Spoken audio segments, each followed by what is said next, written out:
बिस्मिल्लाहिर्रहमानिर्रहीम। अस्सलाम वालेकुम। मेरा नाम अमीर हमज़ा है और मैं आप लोगों को कंप्यूटर साइंस 10th क्लास की पढ़ाऊँगा और इंशाल्लाह हम टॉपिक वाइज चलेंगे। छोटी छोटी चीज़ें जो हैं वो यहाँ पे डिस्कस करेंगे और हर लेक्चर में हम कुछ टॉपिक्स जो हैं वो क्लियर किया करेंगे और लेक्चर के एंड में आप लोगों को काम दिया जाएगा और जो भी काम होगा वो आप लोगों को जो भी इंस्ट्रक्शंस दी जा रही हैं जो आप लोगों ने शीट्स पे करना है, तो उस तरह से आप लोगों ने क्वेश्चन वाइज लिखना भी है और उस चीज़ को तैयार भी करना है।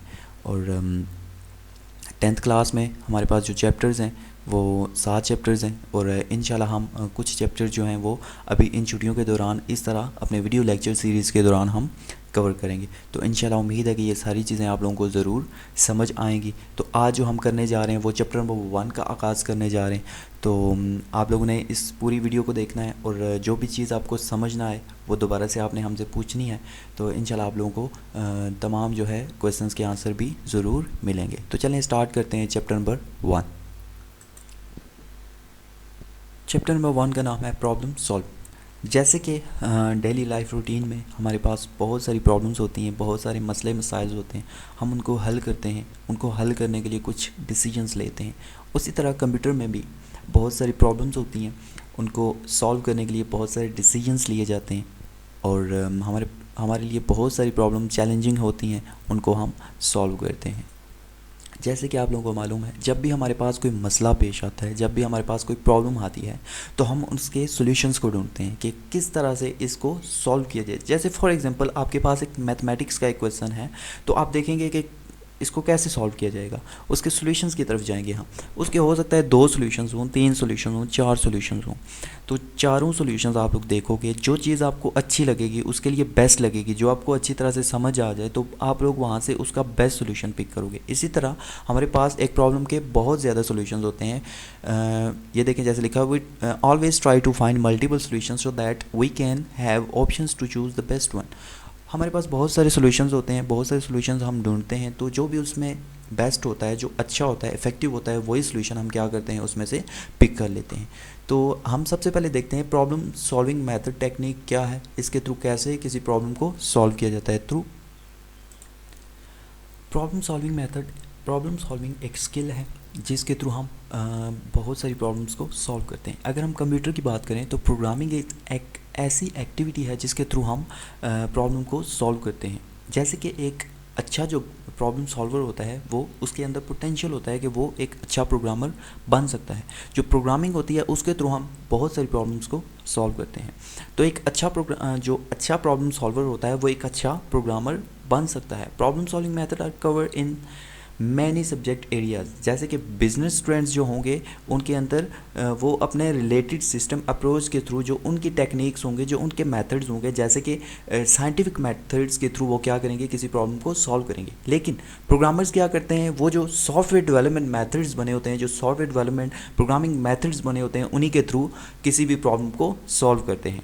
अब कुछ स्टेप्स होते हैं जिनको लेके चलना पड़ता है। अब किसी भी मसले को हल करने के लिए, किसी भी प्रॉब्लम को सॉल्व करने के लिए आप लोगों को मस्ट ये वाले स्टेप्स फॉलो करने पड़ेंगे। ये 9 स्टेप्स हैं। The following steps can be follow to solve any kind of problem. सबसे पहला है problem identification, specify requirements, analyse the problem, design algorithm and draw flow chart, write the program, coding, test and debug the program, implement the program, maintain and update the program, document the program. तो ये 9 जो है वो हम आज के इस lecture में बस ये 9 जो मेथड हैं इन्हीं को कवर करेंगे। 1 बाय 1 इनको लेके हम आगे चलेंगे। सबसे पहले है प्रॉब्लम आइडेंटिफिकेशन। सबसे पहले हमारे पास एक प्रॉब्लम आती है, कोई मसला आ गया है, ठीक है, जिसको हमने सॉल्व करना है, थ्रू प्रोग्रामिंग सॉल्व करना है, जिस तरह से भी सॉल्व करना है। तो हम उसको ऑब्जर्व करेंगे, देखेंगे, केयरफुली देखेंगे कि हमारे पास प्रॉब्लम है क्या, ठीक है। जो उसके मेजर एरियाज़ होंगे उनको हम कंसर्न करेंगे, उनको हम उनकी तरफ तवज्जो देंगे। लेकिन जो इररेलेवेंट चीज़ होगी उसको हम फ़िल्टर आउट कर देंगे। फ़िल्टर आउट मीन्स कि उसको हम निकाल देंगे, उसको हम नहीं देखेंगे, उसको बाहर कर देंगे। फॉर एग्जांपल हमने एक कैलकुलेटर बनाना है। अब कैलकुलेटर के लिए, कैलकुलेटर का पहले तो हमें पता होना चाहिए काम क्या होता है। कैलकुलेटर का काम क्या होता है, प्लस करना, माइनस करना, मल्टीप्लाई करना, डिवाइड करना, यही ऑपरेशंस परफॉर्म करते हैं। तो ये इसके मेजर ऑपरेशंस हैं, तो इन्हीं पे हम क्या करेंगे, तवज्जो देंगे, ठीक है। और उसके बाद मेजर चीज़ ये होती है कि वो रिज़ल्ट कैसे डिस्प्ले करता है, how result should be displayed, कि उसने स्क्रीन के ऊपर रिज़ल्ट कैसे डिस्प्ले करना है, how input should be accepted, ETC। कि जो हम इनपुट देंगे, फॉर एग्जांपल नंबर जो हम लिखेंगे 1 2 3 4, वो कैसे इनपुट करेंगे, तो ये चीज़ें इसमें यूज़ होंगी। उसके बाद we are not interesting in how the sine और टेन आर कैलकुलेटेड। हमने क्योंकि सिंपल कैलकुलेटर बनाना है, तो साइन कॉस टेन एक साइंटिफिक कैलकुलेटर में चला जाता है, तो हम इस पे तवज्जो नहीं देंगे। तो इस तरह से प्रॉब्लम आइडेंटिफिकेशन में मेन चीज़ यही आ जाती है कि हमने मसले का तयन करना है, मसले को देखना है, मसले को ऑब्ज़र्व करना है केयरफुली कि मसला है क्या, और उसके जो मेजर एरियाज़ हैं उनको कंसर्न करना है, और जो इररेलेवेंट चीज़ है उसको क्या कर देना है, फ़िल्टर आउट कर देना है। उसके बाद सेकंड जो हमारे पास आ जाता है स्पेसिफाई रिक्वायरमेंट्स। अब इसमें क्या होता है, जैसे कि नाम से ज़ाहिर है रिक्वायरमेंट्स। अब सेकंड स्टेप में स्पेसिफाई रिक्वायरमेंट्स में अब क्या चीज़ आ जाती है, अब किसी भी प्रॉब्लम के बाद उसके लिए क्या रिक्वायरमेंट्स चीज़ें हैं। अब यहाँ पे ये लिखा हुआ है कि प्रॉब्लम सॉल्व नहीं होती तब जब हम क्या करते हैं कि जो हमें सही रिक्वायरमेंट्स चाहिए होती हैं, जो उसके लिए बेस्ट रिक्वायरमेंट्स होती हैं, वो हम अपने यूज़र को या अपने प्रोग्रामर को नहीं दे सकते। तो उससे क्या होता है कि हमारे पास रॉन्ग सोल्यूशन आता है। तो इस स्टेप का मेन मकसद क्या है, जो मेन रिक्वायरमेंट्स हैं जिनकी डिमांड होती है उस प्रॉब्लम को क्लियर करने में, उस प्रॉब्लम को सॉल्व करने के लिए, वो हमने स्पेसिफाई रिक्वायरमेंट्स यानी कि वो रिक्वायरमेंट्स हमने देनी है। उसके बाद नेक्स्ट मोस्ट इंपॉर्टेंट स्टेप आ जाता है एनालाइज द प्रॉब्लम। जैसे कि आप लोगों को पता है इस स्टेप में क्या कर दिया जाता है, एक प्रॉब्लम होती है, एक बड़ी problem.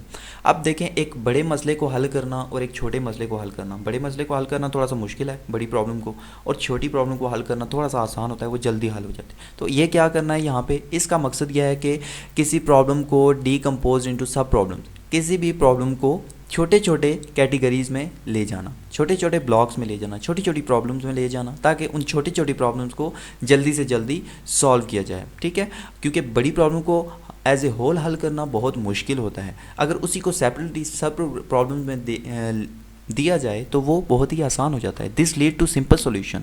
This technique is known as top down design. ये आपने यहाँ तक निशान लगा लेना है, यहाँ से लेकर शुरू से लेकर यहाँ तक ये आपको डेफिनेशन आ सकती है टॉप डाउन डिज़ाइन, तो इसको भी आपने निशान लगा लेना है। उसके बाद ये कहते हैं कि इसमें कुछ क्वेश्चंस हमारे जहन में होते हैं, किसी प्रोग्रामर के जहन में होते हैं। How many solution are there to the given problem, कि हमारे पास जो प्रॉब्लम है उसके कितने सोल्यूशन हैं। Which one is the best solution, कौन सा अच्छा सोल्यूशन है। Can the problem be solve on computer, क्या कंप्यूटर के ऊपर वो प्रॉब्लम सॉल्व हो जाती है। What are input and output, input और आउटपुट क्या होता है। We can how can the bigger problem be divided into sub problems. तो ये सारे सवाल होते हैं इस के ऊपर कि इसके थ्रू कैसे किसी भी प्रॉब्लम को सॉल्व किया जाता है।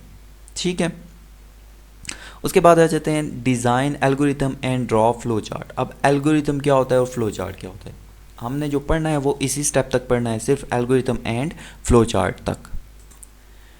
सबसे पहले हमें पता होना चाहिए एल्गोरिथम होता क्या है। एल्गोरिथम का मतलब होता है कि किसी भी मसले को स्टेप बाय स्टेप लिखना, किसी भी प्रॉब्लम को स्टेप बाय स्टेप सॉल्व करना, यानी कि स्टेप बाय स्टेप एक सीढ़ी जैसे होती है ना, स्टेप बाय स्टेप हम उतरते हैं नीचे, तो उसी तरह किसी भी प्रॉब्लम को स्टेप बाय स्टेप कैसे सॉल्व किया जाता है। Defining the algorithm requires to develop a finite list of steps to solve a problem, यानी कि स्टेप्स के थ्रू प्रॉब्लम को सॉल्व करना। अब हम थोड़ा सा देख लेते हैं कि उन स्टेप्स में क्या होता है। Most computer algorithm perform at least following 3 steps. किसी भी प्रॉब्लम को सॉल्व करने के लिए 3 स्टेप्स होते हैं, मेन स्टेप्स जो होते हैं। सबसे पहले होता है गेट डाटा, इनपुट। हम इनपुट देते हैं कंप्यूटर को कि ये चीज़ें हमें, जो भी चीज़ें रिक्वायर्ड होती हैं वो हम कंप्यूटर को देते हैं। उन चीज़ों के ऊपर प्रोसेसिंग होती है, उन चीज़ों के ऊपर प्रोसेसिंग होती है, काम होता है। उन काम के बाद लास्ट में क्या करते हैं, वो हमें आउटपुट देते हैं, यानी कि हमें क्या दे देते हैं, वो रिज़ल्ट दे देते हैं। तो रिज़ल्ट की फॉर्म जो हमारे पास होती है वो इस प्रॉब्लम को सॉल्व कर दिया जाता है। तो आज हम यहाँ तक ही पढ़ेंगे, उसके बाद नेक्स्ट इंशाल्लाह जो है हम पढ़ेंगे। अब आप लोगों का काम क्या है कि इन 4 जो स्टेप्स हैं इनको याद करना और लिखना। सबसे पहले प्रॉब्लम सॉल्विंग टेक्निक मेथड क्या होता है, और फिर उसमें आप लोगों ने ये 9 नाम लिखना है यहाँ से लेकर यहाँ तक। उसके बाद प्रॉब्लम आइडेंटिफिकेशन आपने बताना है कि ये क्या होता है, ये भी आपने अपने नोट्स बनाने हैं। उसके बाद स्पेसिफाई रिक्वायरमेंट्स भी आपने लिखनी है। उसके बाद एनालाइज द प्रॉब्लम, इसमें आपको एक डेफिनेशन बताइए, ये अलग से लिखिएगा, और एनालाइज द प्रॉब्लम अलग से आप लोगों ने लिखनी है। उसके बाद डिज़ाइन एल्गोरिथम, तो सबसे पहले आपने ये चीज़ें डिज़ाइन द एल्गोरिथम के थ्रू ये चीज़ लिखनी है। फ्लो चार्ट हम इंशाल्लाह नेक्स्ट लेक्चर में कवर करेंगे। तो उम्मीद है कि आज जो भी आप लोगों को पढ़ाया है, आज क्योंकि स्टार्ट था तो इसलिए थोड़ा सा कम आप लोगों को पढ़ाया है, तो उम्मीद है कि आप लोगों को समझ आ गया होगा। अगर कोई भी मसला हो तो ज़रूर पूछिएगा। तो मिलते हैं अपनी नेक्स्ट वीडियो में, तब तक के लिए अल्लाह हाफिज़।